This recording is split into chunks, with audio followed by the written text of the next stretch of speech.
তিন নাম্বার ব্রিজটা কিন্তু আমাদের শ্রীপুর পথে যেটা আসার দেখেন অনেক কিন্তু ব্রিজের বালু টালু নাই, এগুলো আসলে রাস্তায় এগুলো বালু টালু ফালানো দরকার। সামনে অনেক গাড়ি ঘোড়া আসলে রিস্ক হয়ে যায়, দুইটা গাড়ি আসা যাওয়া করতে পারবে না।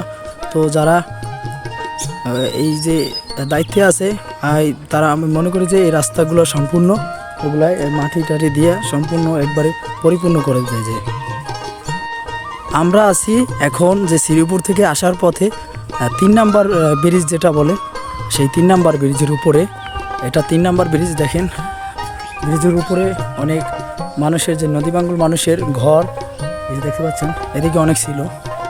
এটাই 3 নাম্বার ব্রিজ, মানে আমরা শ্রীপুর থেকে আসার পথে যেটা বলি, এগুলোই হলো প্রাকৃতিক সৌন্দর্য, মানে শ্রীপুরের অনেক কিছু এই যে ফুটে উঠতেছে।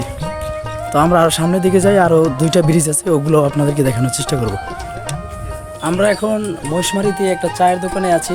এটা হলো আমাদের এক বড় ভাই আর কি পরিচিত, ইউনুস ভাইয়ের দোকান।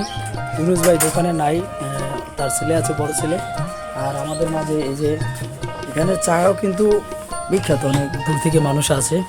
এই যে দেখতে পাচ্ছেন, এই যে আমাদের আর এক সিনিয়র বড় ভাই সবুজ ভাই আছে, আর এই যে ভাতিজা আছে। এই জায়গায় অল্প মানুষের রং চাই বেশি চলে আর কি, এই জায়গার রং চা বিখ্যাত আর কি বললে চলে।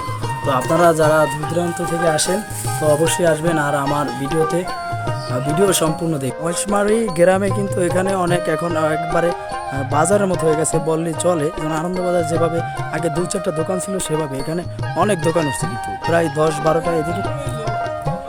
এদিকে দেখেন এই দোকান, সামনে দোকান দেখতে পাচ্ছেন। এদিকে যে মহিষমারিতে যে মসজিদ, এটা হলো মহিষমারি মসজিদ। এটি মসজিদটা দেওয়া হয়েছিল ওই যে, না এটা ওই যে ইউনুস ভাইয়ের দোকান। আচ্ছা, সামনে আরও দোকান আছে। আর সামনে আমরা যেটা বলি যে 2 নাম্বার ব্রিজ, ওই যে আপনারা দেখতে পাচ্ছেন সামনে 2 নাম্বার ব্রিজ। আমরা আরও সামনের দিকে আগাইতেছি।